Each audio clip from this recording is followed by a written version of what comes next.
આદરણીય સંતો વાલા હરિભક્તો દરેકને જય સ્વામિનારાયણ. આજે ગર્વની બાબત છે. આપણા મંદિરમાંથી કેટલા બધા વર્ષોથી ભગવાનનું ભજન કરી અને અનેકવિધ દેશોમાં જઈ અને વસેલા લોકો આજે જોઈએ છે.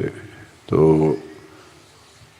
હું રિપીટ કરવા માગતો નથી જે સંતોએ વાત કરી ઇતિહાસની, કે આપણી કમ્યુનિટી કેવી રીતે અહીંયા આવી, સત્સંગ જાળવ્યો. પણ અહીંથી જેટલા લોકો બહાર ગયા, ઓસ્ટ્રેલિયા હોય, ન્યૂઝીલેન્ડ હોય, કેનેડા હોય કે ગમે તે પ્રાંત હોય, યુકે હોય, એને સત્સંગ જાળવી રાખ્યો છે. અને ચાહે તો એ કેન્યાના કોઈ પણ બીજા કે આફ્રિકાના બીજા કોઈ પણ દેશમાં ગયા હોય છે. એનો હું પ્રત્યક્ષ મેં તો જોયેલું છે.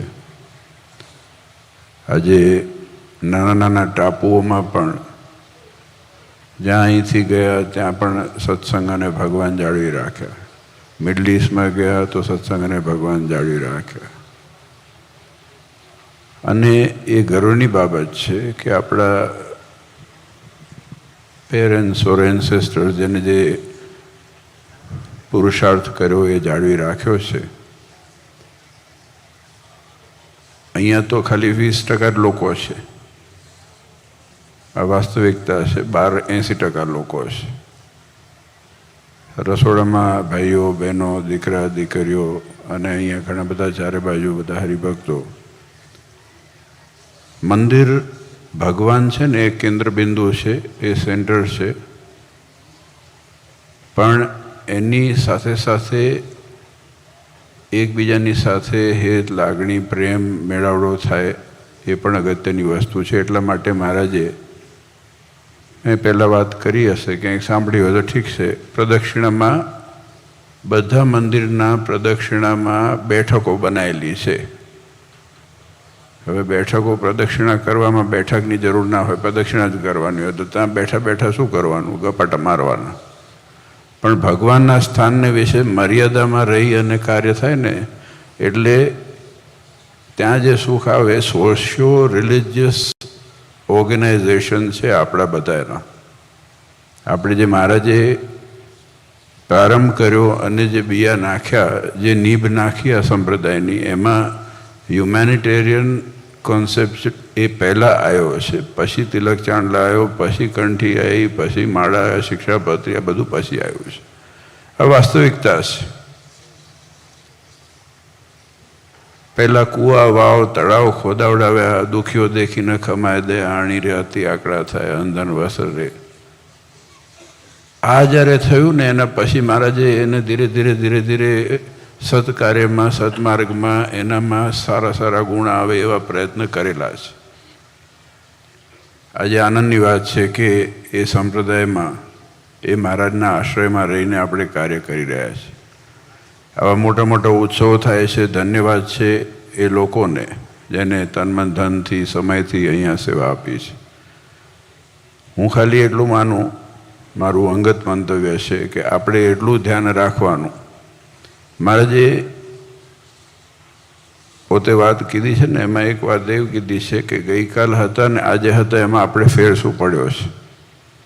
ગયો સત્સંગ, ગયો જગન થયો ને આ જગનમાં કોઈ ફેરફાર ન થયો હોય આપણી જિંદગીમાં, આપણે સોચમાં, આપણા વિચારમાં, આપણી અંતરદૃષ્ટિમાં.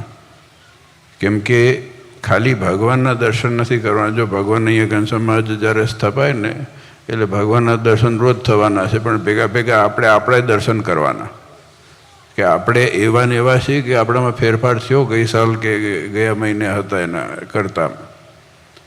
આપણે આપણી લાઈફસ્ટાઈલ, આપણી જીવન, આપણો પરિવાર, આપણો સમાજ, એમાં કંઈક અંશે જો ફેરફાર ના આવે તો ખાલી ઉત્સવ નથી ઉજવવાનો. આ ઉત્સવથી કંઈ ફેરફાર તો આવવો જોઈએ આપણામાં, અને એ આવે છે. આજે હું છોકરાઓને જોઉં છું, રસ્તામાં કેટલા બધા દીકરાઓ ભાગતા દોડતા બધા હોય છે.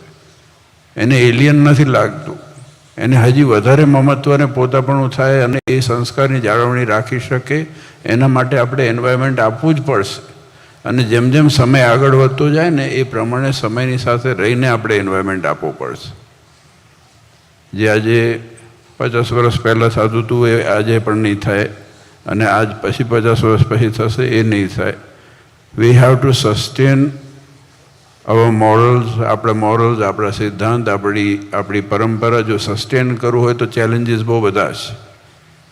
અને એ ચેલેન્જીસમાં આવા ઉત્સવ, મહારાજે કીધું કે ધનાઢ્ય એવા અમારા જે સત્સંગી છે એને સમયે ઉત્સવ સમયા કરવા.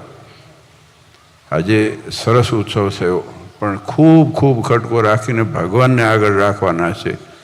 આ જીવનની અંદર આ સંતો આટલો દાખલો કરે છે. આજે માન સ્વામી છે આ ઉંમરે દાખલો કરે, આ સંતો છે અહીંયા બધા.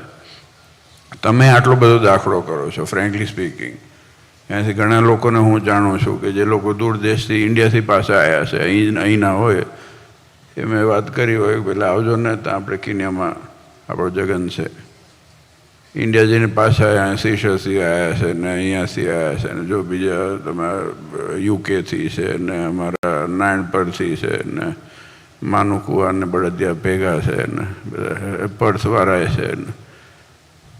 પણ આજે વસ્તુ શું છે, શું ખેંચે છે માણસ? આજે શું છે કે આજે અહીં આવવાનું મન થાય છે? આજે ભગવાન છે પણ આપણી સંસ્કૃતિ છે, આપણી પરંપરા છે, એ પરંપરા ક્યાંક ઓછી ન થતી જાય એની તકેદારી રાખવાની છે.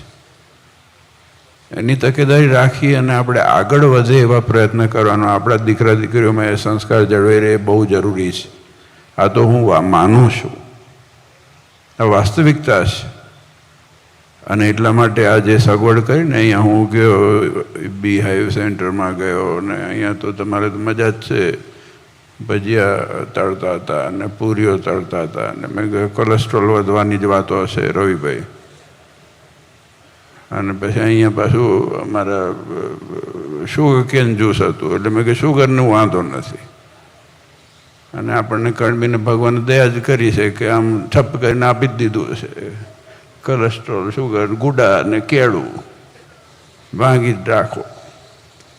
પણ જો ભગવાન દયા કરે છે બરાબર છે, આપણે બધા વાતો કરીએ છીએ ને ભગવાનની ખૂબ દયા ખૂબ દયા, પણ આપણે માપ રાખવાનું છે.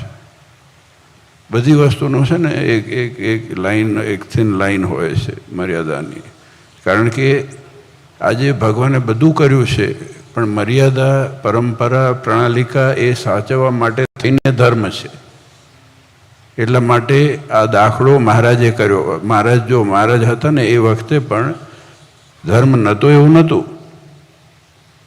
પણ એ જે શેપક થતું ગયું હતું કે જે ઓછું થતું ગયું હતું એને પાછું જીવંત કરવા માટે થઈને. એટલે હું એવું માનું છું કે આ ઉત્સવ સમય છે ને એ આપણા માટે પ્રતો કાઢવા માટેના એક હેતુ છે. ક્યાંક આળસ હોય, ક્યાંક આપણે આગા પાછા થઈ ગયા હોય, કંઈક વિચારધારામાં ફેરફાર થયા હોય તો પાછા આપણે આવી આપણા મૂળ સિદ્ધાંત, આપણી મૂળ પરંપરા, આપણા મૂળ સનાતન ધર્મ, આપણી મૂળ ફેમિલી વેલ્યુઝ ઉપર આવીને અટકીએ. એના માટેના ઉત્સવ સમય હોય છે. તમે જે યોગદાન આપ્યું છે હું તો જોઉં છું કે આજે અઘરું કામ છે. દેશથી વિદેશથી પોતાનું, અને કાયમ માટે હું કહું છું જો તનથી કે મનથી, ધનથી આપો છો એ તો વંદનીય છે, પણ આજે સમયનું યોગદાન આપવું એ બહુ મોટી વાત છે. 2025 આવવાનું થઈ ગયું છે. હવે એ 2025માં સમયનું યોગદાન, 24ના એન્ડમાં સમયનું યોગદાન આપવું, 10 મિનિટ કોઈના પાસે કાઢવી એ બહુ આકરું કામ છે. ત્યારે આટલા ભાઈઓ બહેનો, દીકરા દીકરીઓ, હું હમણાં હેઠે ગયો રસોડામાં તો તમારા માટે સમોસા, 400 ભાઈઓ સમોસા બનાવતા હતા. મેં પૂછા કરી હતી, મેં કહ્યું આટલા બધા બહેનો, તો વિચાર કરો કે આ ભગવાન દયા તો છે પણ હવે આપણે ક્યારે દયા ભગવાન ઉપર કરવી છે કે આપણે ભગવાનના થઈને રહીએ છીએ પણ એ પરંપરા જળવાઈ રહે એની આપણે ખાસ તકેદારી રાખવાની છે. એના માટે આ બધો દાખલો છે એવું હું માનું છું. એટલા માટે આ બધા જો જાત્રા કરે હમણાં વાત કરીને જાત્રા કરે, આ સંતો જાત્રા કરે ને 6 મહિના જાત્રા કરે, 8 મહિના, એમને એમ કે જાત્રા થતી નથી, ભાંગી જવાય છે. તમે જાત્રા કરો ને તમે મહેનત કરો છો. આ બધો મહેનત અને પુરુષાર્થ પાછળ આપણી પરંપરા અને આપણા સિદ્ધાંતો છે, અને એ તમે જાળવીને રાખ્યા છે, અને આપણે વિશેષ કરીને રાખવાનું છે. એનું બળ અને શક્તિ આપણને સૌને ભગવાન આપે, એ જ નનાદેવના ચરણોમાં પ્રાર્થના.